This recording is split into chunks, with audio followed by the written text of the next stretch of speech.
This deserves to be in the top 2. Mouth-watering. What's your favorite mathematical equation?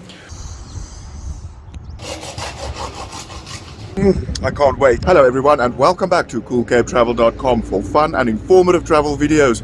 Today we are going to settle the great pie debate of the N2 National Highway. Yes, ladies and gentlemen, driving the N2 can be a treacherous affair with big trucks coming at you from all directions. And I would not recommend doing it on an empty stomach. Welcome to the great pie debate of the N2 National Highway going from Knysna to Cape Town, South Africa.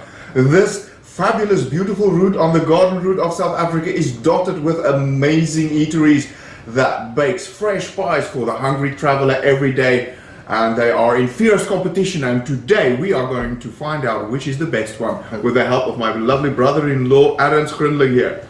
After tonight, it's going to be the Great N2 Byway. Our pepper steak pie contenders today come from the Meul bakery in Riversdal, the Dassiesfontein farm stall between Caledon and Botriver, the Hoek farm stall near Hoek, and last but not least the Peregrine farm stall, which is the closest one to Cape Town. Yeah, I think for us to be responsible consumer advisors, we need to give each pie the moment in time that it deserves. And here is pie number 1, ladies and gentlemen. A big thank you to my sister who's doing the behind the scenes work of administering this task, making sure we really have no idea what we are eating. There's a nice balance between like saucy bits which doesn't dwell in the gelatine vibe and meaty chunks. Got a crusty pastry, and I have to commend the pastry. And I can taste the pepper. So this is quite an opening statement. Eating it while driving, would it go all over your lap? Well, it's already all over my lap, yeah. And here we have pepper steak pie contestant number 2, looking very juicy. Palate cleanser, yeah. If you are enjoying this video, hit subscribe right now to make sure I can carry on making more fun and informative travel videos. Got a completely different texture than the first. I'm on board with this. You can also taste the pepper. A bit of a toss-up for me now between the filling of the first one and the second one. I mean, is gelatine a sin? I don't think it is. It's part of the pie.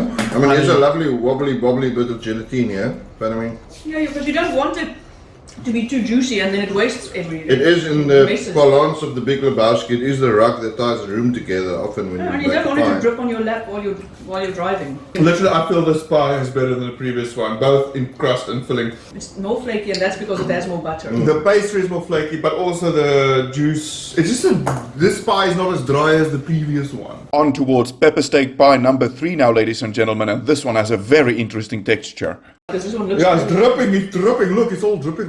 This one looks totally different. This is at least a lot more peppery than anything we've tasted ever before. I'm waiting for the steak here. There's no stuff. Oh, There's meat, but it's not. It's like mincemeat. It's not. it's not a pepper. It's a peppermint pie.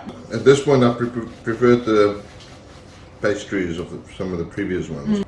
How are you doing so far, Adams? Are you feeling the pie love? I'm humbled. Humble pie. And here we have pepper steak pie number 4, ladies and gentlemen, and it looks rather meaty. That is a lot of meat, man. This one feels like a wildvleespastei. Not very peppery.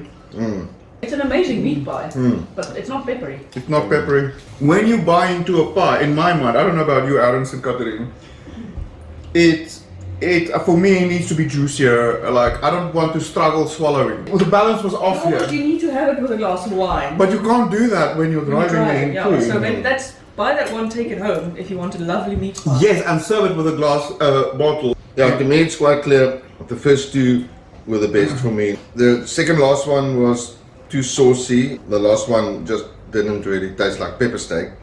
So yeah, to me it boils down to the first 2. I think if I peek at your scores, we've got a bit of a split decision here because I rated the first one the best and you rated the second one the best. The scores are so close that we should actually both taste pie 1 and 2 again and just make a final call. We're not going to score, we're just going to arm wrestle it out, either agree or disagree.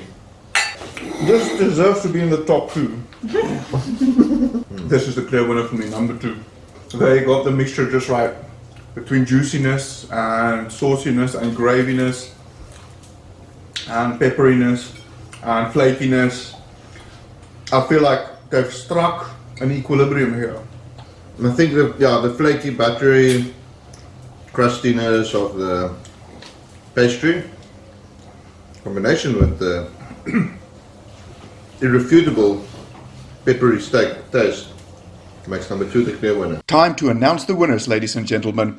In joint third place, we start with the Peregrine pepper steak, which is super tasty but very runny. The other third place is taken by the Dassiesfontein pie, which is locally known as a fistful of meat or a faceful of vlees, because it is such a meaty pie, and best to take this one home with a glass of red wine. And at number 2, it's the Houw pepper steak pie with its lovely flaky crust. But the undisputed king of pies on the N2 National Highway to Cape Town, ladies and gentlemen, is the Meul Bakery pepper steak, where they have achieved a beautiful equilibrium between crust and filling and flavor. Well, thank you guys, that was a lot of fun.